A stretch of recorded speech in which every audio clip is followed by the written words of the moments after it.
Alex Harrison stood at his station on the bridge of the U.S. Endeavour, his eyes fixed on the communication screens. For 5 years, he had listened to the empty sounds of space. Today was different. Today, the sounds had patterns. "Captain, I'm picking up a signal." "It's not one of ours," Alex said, his voice steady despite his racing heart. Captain Diane Mason moved quickly to his side. "Are you certain, Lieutenant?" Alex nodded. "Yes, Mom." The signal repeats in perfect intervals, too perfect to be natural. The bridge fell silent. Humanity had always wondered if they were alone in the universe. Now, on an ordinary Tuesday, they had their answer. "Can you respond?" the captain asked. "I think so," Alex replied, his fingers already moving across his controls.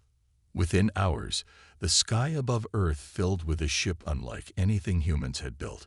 It was smooth and white, nearly 5 times the size of the largest human vessel. It moved without sound, without visible engines.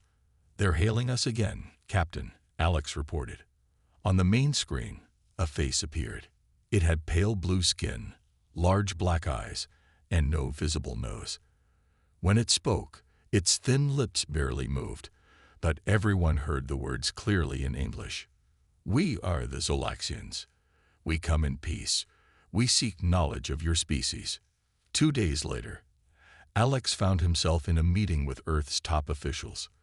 The Zolaxians had made their purpose clear. They were medical researchers, traveling the galaxy to study different life forms. They wanted to examine humans, to understand how they functioned. "Why me?"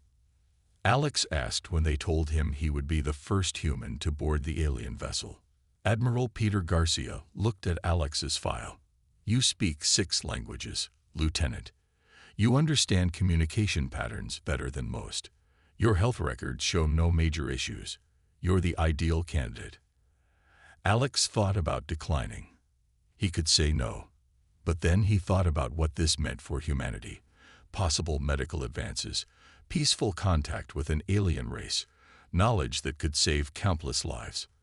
"I'll do it," he said. The inside of the Zolaxian ship reminded Alex of a hospital, but stranger. The walls glowed softly. The air smelled clean, like nothing on Earth. And everywhere he looked, there were Zolaxians in white coats, moving with precise, fluid motions. Dr. Vrax was taller than the others. His blue skin had faint patterns that seemed to shift in the light. When he looked at Alex, his expression was hard to read. "Human biology is inefficient," Dr. Vrax said after his first examination of Alex. "Your heart works too hard. Your digestive system wastes energy. Your bones are dense but brittle compared to ours." Alex wasn't sure if he should feel insulted. "We've done pretty well with what we have." Dr. Vrax made a sound that might have been a laugh. "Yes, I suppose you have. For a species so young." Days turned into weeks. Alex underwent countless tests, all painless, all fascinating. He learned about Zolaxian medicine, about their homeworld, about their journey across the stars. They had visited 17 other species before finding Earth. "Do you ever get homesick?" Alex asked Dr. Vrax one day. Dr. Vrax tilted his head. "Homesick. This ship is my home. Knowledge is my purpose." "Don't you have family? Friends you miss?" "Zolaxians form different attachments than humans," Dr. Vrax explained. "Our connections are to our work, to the advancement of all life." Alex thought that sounded lonely, but he didn't say so. After 3 months, Alex had become comfortable on the alien ship. He shuttled regularly between the Endeavour and the Zolaxian vessel, bringing reports back to Earth, taking new questions to the aliens. It was during one such routine journey that everything changed. The shuttle shuddered. Warning lights flashed red. Alex reached for the controls, but they didn't respond. "Mayday, Mayday," he called into his communicator. "This is Lieutenant Harrison. I've lost control of the shuttle."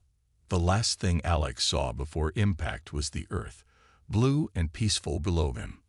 The last thing he thought was that he wasn't ready to die.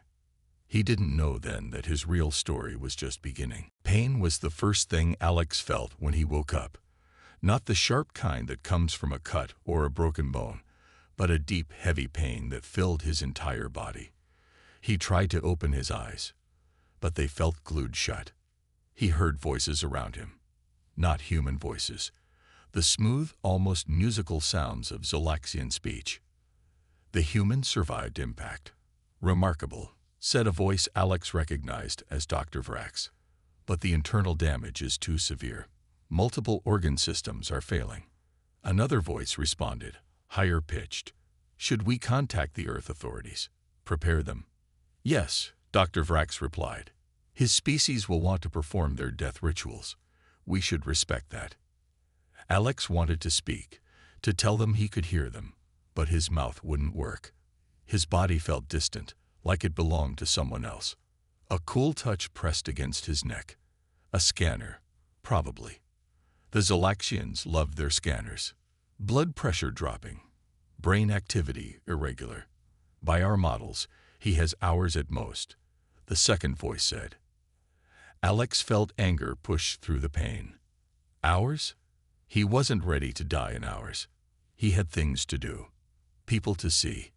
He hadn't even told his sister about the weird blue fruit the Zolaxians ate that tasted like cinnamon. He forced his eyes open. The light hurt, but he kept them open. The blurry shape of Dr. Vrax leaned over him. Lieutenant Harrison, Dr. Vrax said, surprise clear in his voice. You are conscious. This is unexpected. Alex tried to speak. His mouth was dry. Someone, he couldn't see who, pressed something to his lips. Water. He drank. What happened? Alex managed to ask. Your shuttle experienced complete system failure. The cause is unknown. You crashed into the docking bay of our ship, Dr. Vrax explained. His voice was gentle, the way people talk to dying things. Your injuries are extensive. Alex tried to move his arms. One responded, barely. The other felt nothing. How bad? He asked. Dr. Vrax was silent for a moment. Your spine is damaged in 2 places. Your liver has ruptured. 1 kidney is destroyed. Your lungs are filling with fluid. There is bleeding in your brain. Alex closed his eyes. That was bad. Really bad. Can you fix it? He asked. Another silence. No. Our medical technology is advanced, but some damage cannot be repaired. The combined injuries are too severe. We have given you medicine for pain, but we cannot stop what is happening. Alex felt tears run down his face. Not fear, not exactly. Frustration. Anger. He wasn't done yet. Lieutenant, Dr. Vrax said, his voice softer now. I have contacted your ship. They are sending people to be with you in your final hours. Is there comfort I can provide until they arrive? Alex opened his eyes again. He looked directly at the alien doctor. Don't give up on me yet. Dr. Vrax tilted his head. It is not a matter of giving up. It is accepting biological reality. Your body cannot sustain life with this level of damage. Watch me, Alex whispered. The pain medicine made him sleep after that. When he woke again, Captain Mason was there, her eyes red from crying. Next to her stood his friend Ben from engineering. Hey, Alex said. His voice sounded strange to his own ears. Alex, Captain Mason took his hand. The doctors told us what happened. They've explained your condition. Alex tried to smile. It hurt. Don't believe everything they tell you. I'm not checking out yet. Ben wiped his eyes. The Zolaxians say there's nothing they can do. Then we need to find something they can do. Alex replied. Their medicine is amazing. They just don't understand humans yet. Captain Mason looked at him with pity. Alex, they've shown us the scans. No human doctor could fix this either. Alex closed his eyes. The pain was getting worse. The medicine was wearing off. But with the pain came clarity. He wasn't going to die here, surrounded by aliens who had already written him off. Get Dr. Wells, he said. What? Captain Mason leaned closer. Samantha Wells, best trauma surgeon on Earth. Get her here. Each word was a struggle now. If I'm going to die, let me die while someone's still trying to save me. Dr. Vrax entered the room. He checked the monitors around Alex's bed. Your vital signs are weakening, he said. It is time to say goodbye. Alex looked at the alien doctor. With all his remaining strength, he spoke 3 words. Not done fighting. Dr. Vrax stood in the observation room, staring at the monitors. 3 days had passed since the human's accident. 3 days beyond when Alex Harrison should have died according to every medical model the Zolaxians had. This defies explanation, Dr. Vrax said to his assistant, Dr. Mila. His heart continues to beat despite the damage. His brain continues to function despite the bleeding. Dr. Mila checked the readings again. Could our understanding of human physiology be flawed? Perhaps, Dr. Vrax admitted, but the basic principles of biology are universal. A body cannot function when key systems are damaged beyond repair. Yet the human's body didn't seem to understand this simple fact. It kept fighting, kept working, kept living when all logic said it should stop. In the medical bay, Alex drifted in and out of consciousness. Sometimes he heard voices. Sometimes he saw faces, both human and alien. Most of the time, he floated in darkness, aware only of his determination to keep breathing, to keep his heart beating. He didn't know that on Earth, Dr. Samantha Wells was preparing to journey to the Zolaxian ship. She had received the call from Captain Mason and immediately requested permission to join the alien medical team. The world's governments had debated, argued, and finally agreed. On the 4th day, Alex opened his eyes to find Dr. Vrax scanning him again. Still here, Alex whispered. His voice was weak but clear. Dr. Vrax stopped his scan. Yes, you continue to survive. We do not understand how. Alex tried to smile. His face felt stiff, swollen. Humans are stubborn. Stubbornness cannot overcome biological reality, Dr. Vrax replied. But there was a hint of uncertainty in his voice now. Watch me, Alex said again before slipping back into unconsciousness. Later that day, alarms blared throughout the medical bay. Alex's remaining kidney had begun to fail. His blood pressure dropped dangerously low. His oxygen levels fell. The Zolaxian medical team rushed to his side, working with a speed and precision no human doctor could match. They administered drugs, used devices that glowed with strange energy, spoke rapidly in their language. We are losing him, Dr. Mila said. Apply cardiac stimulation, Dr. Vrax ordered. Increase blood volume support. For 6 hours, they fought to stabilize the human. For 6 hours, Alex Harrison hovered between life and death. The Zolaxians used every technique, every drug, every device they had, despite believing their efforts were futile. When Alex's vital signs finally stabilized, Dr. Vrax sat down heavily in a chair. I do not understand, he said to no one in particular. By all we know of biology, he should have died days ago. Yet he lives. Captain Mason entered the medical bay. Her face was tired but hopeful. How is he? Unstable but alive, Dr. Vrax answered.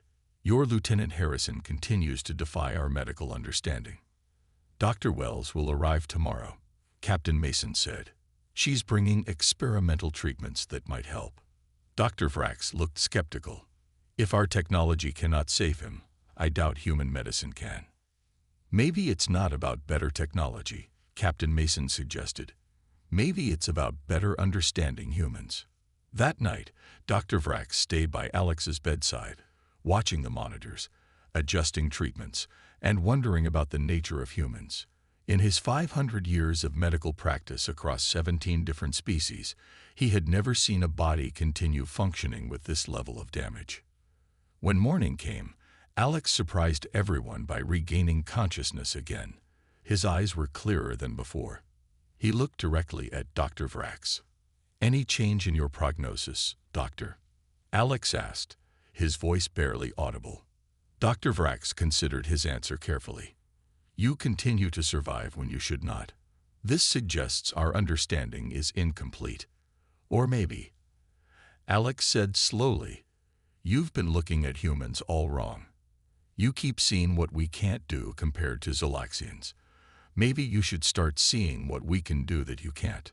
Before Dr. Vrax could respond, a voice came over the ship's communication system.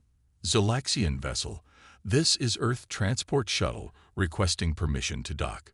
We have Dr. Samantha Wells aboard. Alex's lips curved into a small smile. Now things get interesting, he whispered. Dr. Samantha Wells stepped onto the Zolaxian ship carrying 2 large medical cases. She was shorter than most of the aliens, with dark hair pulled back tightly and eyes that missed nothing. Captain Mason met her at the docking bay. How is he? Dr. Wells asked immediately. Alive, Captain Mason replied. Beyond that, I don't understand much of what the Zolaxian doctors say. Dr. Wells nodded. Take me to him. When they entered the medical bay, Dr. Vrax was reviewing Alex's latest scans. He turned and studied the human doctor with interest. Dr. Samantha Wells, Captain Mason said, this is Dr. Vrax, Chief Medical Officer. Dr. Wells didn't waste time with pleasantries. Show me his condition. Dr. Vrax gestured to the monitors. Strange symbols and colors filled the screens. These are his current readings. The damage to his internal organs remains severe. Brain activity is irregular but persistent. Kidney function is at 12%. Liver function at 23%. Dr. Wells frowned. I need to see him. They moved to Alex's bed. He lay still, breathing with the help of machines. His skin was pale and bruised. Dr. Wells checked his pulse the old-fashioned way, with fingers on his wrist. His hands are warm, she noted. Yes, Dr. Vrax said. We maintain his body temperature artificially. Dr. Wells shook her head. No, that's not what I mean. In human medicine, warm extremities can be a good sign. Cold hands often mean the body is prioritizing blood flow to vital organs. Dr. Vrax tilted his head. Interesting. We have noticed many unusual patterns in his circulatory system. Dr. Wells opened her cases. She pulled out equipment, some simple, some complex. I need to run my own tests. Our equipment is superior to yours, Dr. Vrax said. Your equipment was designed for Zolaxians, Dr. Wells countered. Mine was designed specifically for humans. For the next several hours, Dr. Wells worked alongside the alien medical team. She explained human medical principles as she worked. The Zolaxians listened, sometimes confused, sometimes impressed. Humans have remarkable backup systems, she explained as she checked Alex's blood work. When one pathway fails, another often takes over. It's messy and inefficient compared to your biology, but it gives us incredible resilience. Like having multiple roads to the same destination, Dr. Mila suggested. Exactly, Dr. Wells smiled. And some roads only open during emergencies. By evening, Dr. Wells had a better understanding of Alex's condition. She sat with Dr. Vrax to discuss treatment options. His body is doing something I've never seen before, she admitted. The damage is severe, yes, but he's adapting to it in ways that shouldn't be possible. Dr. Vrax nodded. We have observed the same phenomenon. His cells are changing their function to compensate for damaged systems. That shouldn't be possible, Dr. Wells said. And yet it is happening, Dr. Vrax replied. Alex stirred then, his eyes opening slowly. He saw Dr. Wells, and a weak smile formed on his lips. Sam, he whispered. Knew you'd come. Dr. Wells moved to his side. I'm here, Alex. We're going to fix you up. The aliens think I should be dead, Alex said. The aliens don't know humans very well, Dr. Wells replied, loud enough for Dr. Vrax to hear. Alex closed his eyes again. Tell them about Steve. Dr. Wells looked up at Dr. Vrax. He's talking about Steve Callahan, a human who survived 76 days alone on a life raft in the ocean after his boat sank. The human body can endure far more than you might expect. Dr. Vrax considered this. In our species, when injury exceeds a certain threshold, bodily functions shut down automatically. It is efficient. Humans don't work that way, Dr. Wells said. We keep fighting even when logic says we should stop. Sometimes, that's what saves us. Dr. Vrax looked at the monitors, then back at Alex. Perhaps there is wisdom in your inefficiency that we have overlooked. Together, the human and alien doctors began developing a new treatment plan. They combined Zalaxian technology with human medical knowledge. They argued, compromised, and learned from each other. And all the while, Alex Harrison kept breathing, kept fighting, kept refusing to die when all the medical textbooks in Two Worlds said he should. 2 weeks passed. Alex remained alive, though his condition changed daily. Some days he improved. Other days he got worse. Dr. Wells and Dr. Vrax worked tirelessly, trying new treatments, monitoring results, and learning from each failure and success. Today, they stood in the lab, examining cell samples taken from Alex. "Look at this," Dr. Wells said, pointing to the screen. "His liver cells are regenerating, but they're different from normal liver cells." Dr. Vrax leaned closer. "The structure has changed. They appear to be performing multiple functions." "Exactly," Dr. Wells said with excitement. "They're not just liver cells anymore. They're adapting to perform some kidney functions too." Dr. Vrax's large eyes blinked slowly. "This should not be possible. Cells have specific roles." "In normal conditions, yes," Dr. Wells agreed.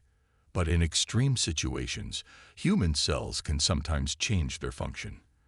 We've seen it in rare cases before, but never to this extent." In the medical bay, Alex was awake more often now. Captain Mason visited him daily, bringing news from Earth and the Endeavor. "The whole world is following your story," she told him. "You're making history, Lieutenant." Alex's voice was stronger than before. "Not how I plan to make history." "Dr. Wells thinks you're improving," Captain Mason said hopefully. Alex tried to move his right arm. It responded better than yesterday. "I can feel more now. Less pain, more sensation."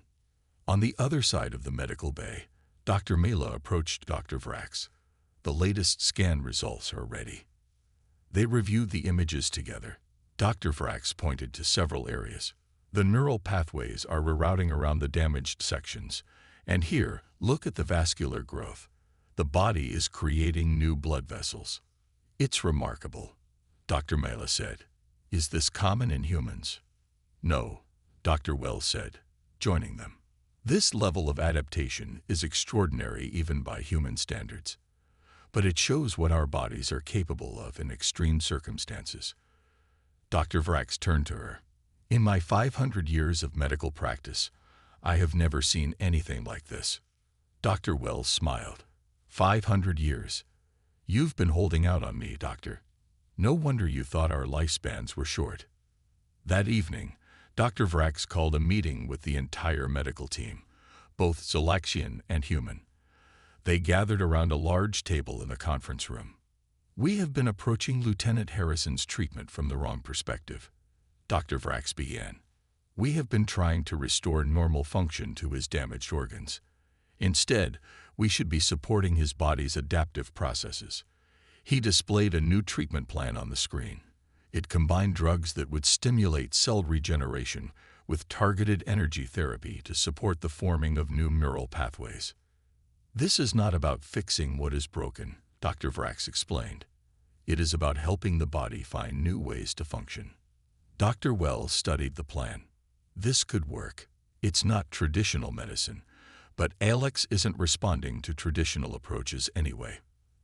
They began the new treatment the next morning.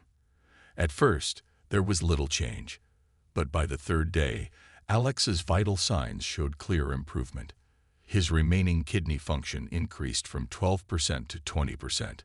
Brain activity became more regular. On the fifth day, Alex sat up in bed for the first time since the accident. "I told you I wasn't done fighting," he said to Dr. Vrax when the alien doctor came to check on him. Dr. Vrax nodded. Yes, you did. And it seems your body agrees with you.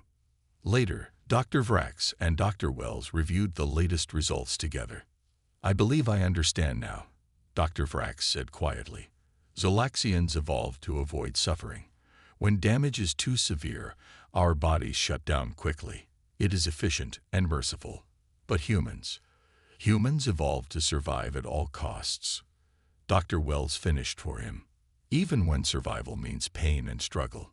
I used to think our way was superior, Dr. Vrax admitted. Now, I am not so certain. Dr. Wells placed a hand on the alien doctor's arm. Both approaches have their wisdom. That's why we make such a good team. On the monitor before them, Alex's heart continued its steady rhythm, defying all the odds, rewriting medical understanding across two worlds. 6 weeks after the accident, Alex took his first steps. They were small, shaky steps, supported by both Dr. Wells and a Zolaxian physical therapist named Lorne.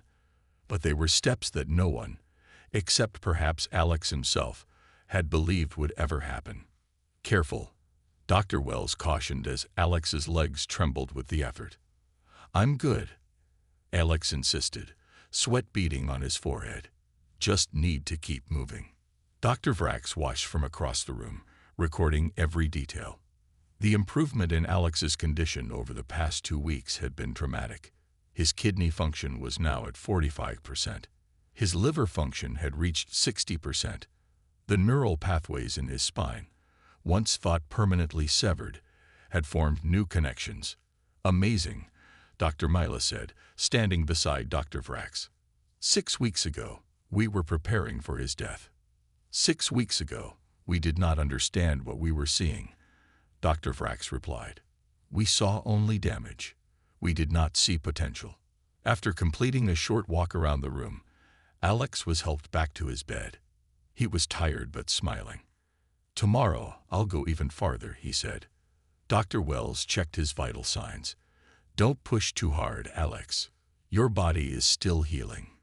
Pushing is what got me this far, Alex replied. That evening, Dr. Vrax invited Dr. Wells to his private research lab. The room was filled with equipment she had never seen before. Holographic displays showed detailed models of cells and organs. What is all this? She asked. My life's work, Dr. Vrax said. I have studied the biology of 17 different species across the galaxy.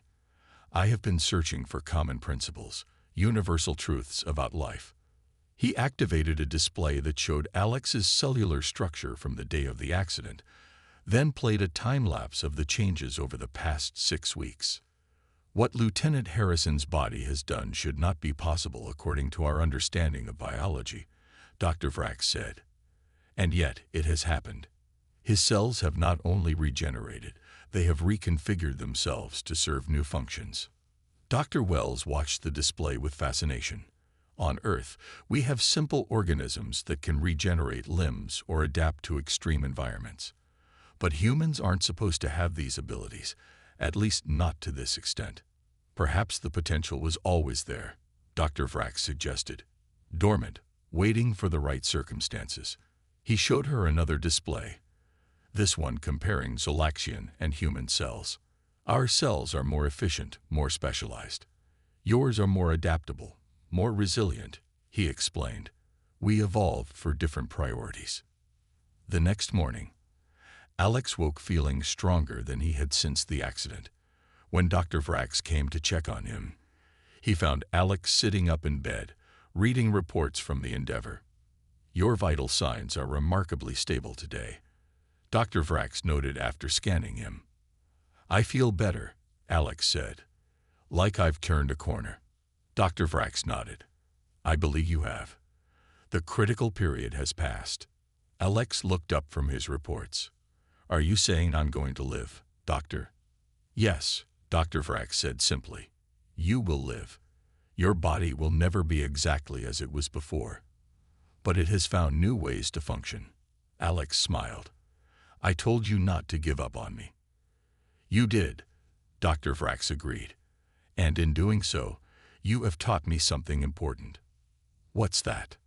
That different evolutionary paths lead to different strengths, Dr. Vrax explained. Zolaxians evolved for efficiency and specialization. Humans evolved for adaptability and persistence. Later that day, Dr. Vrax gathered his medical team. He displayed his findings on the main screen, detailed analysis of Alex's recovery and the cellular adaptations that had made it possible. What we have witnessed here is not just one human's fight for survival, he told them. It is a new understanding of biology itself.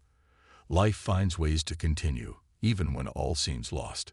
He looked through the window to the medical bay, where Alex was working with Lorne on strengthening exercises. Your inefficiency, Dr. Vrax said softly, is your advantage. 3 months after the accident, Alex stood at the viewing window of the Zolaxian ship, looking down at Earth. He was dressed in his Navy uniform, ready to return home.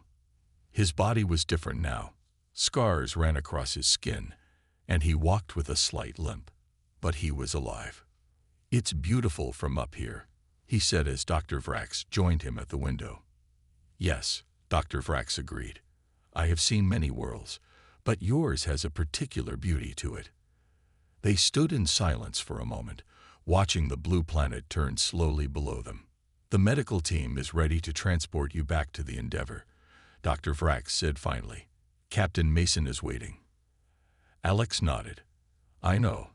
I just wanted one more look from here, to remind myself what I fought to get back to. As they walked toward the docking bay, they passed the medical lab where Dr. Wells was working with several Zolaxian doctors.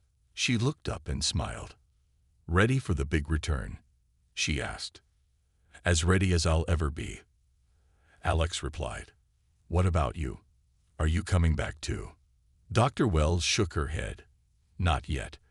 Dr. Vrax and I have a lot more work to do. What we learned from your recovery could help millions of people. Dr. Vrax led them into a large meeting room where Captain Mason waited with several officials from Earth. There was also a group of important-looking Zolaxians that Alex had never met before. Lieutenant Harrison, Captain Mason smiled. It's good to see you on your feet. Thank you, Captain, Alex replied. It's good to be on them. One of the Zolaxians stepped forward.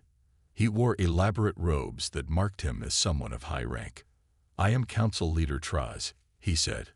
I have come from our homeworld to witness this historic moment.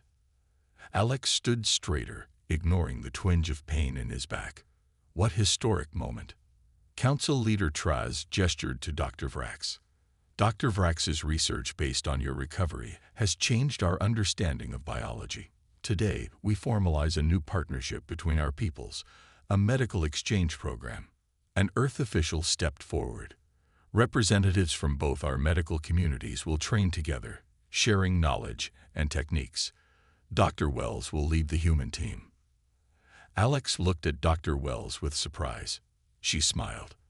I was going to tell you, she said. I've been appointed as Earth's chief medical officer for the exchange. Dr. Vrax placed a hand lightly on Alex's shoulder. And you, Lieutenant Harrison, will serve as living proof of what our combined medical knowledge can achieve. Later, as Alex prepared to board the shuttle back to the Endeavor, Dr. Vrax came to say a final goodbye. I have something for you, the alien doctor said, handing Alex a small device. It contains all the records of your treatment and recovery. The first chapter in our new medical text. Alex took the device. I hope it helps someone else someday. It already has, Dr. Vrax replied. On my homeworld, a young Zolaxian suffered injuries that would have been considered fatal by our standards. Using what we learned from you, we tried a new approach. She is recovering. Alex smiled. So my stubbornness is spreading. Indeed, Dr. Vrax said, his voice carrying a hint of what might have been humor. Though we call it adaptive persistence in our medical journals. As Alex turned to board the shuttle, he stopped and faced Dr. Vrax one last time. You know, when you told me I should be dead, I could have listened to you. You were the expert after all. Dr. Vrax tilted his head. Why didn't you? Because humans don't just trust experts, Alex said. We also trust ourselves. Sometimes that makes all the difference. Dr. Vrax considered this. Among my people, questioning established knowledge is rare. But perhaps that too is something we can learn from humans. As the shuttle departed, Alex watched the Zalaxian ship grow smaller through the window. He thought about everything that had happened since that first day, when Dr. Vrax had examined him and found human biology inefficient. Somewhere during his fight for survival, two different approaches to life had found common ground. Two species had learned from each other. And Alex Harrison, who refused to die when an alien doctor gave up, had changed the universe just a little bit. He smiled and turned his gaze toward home.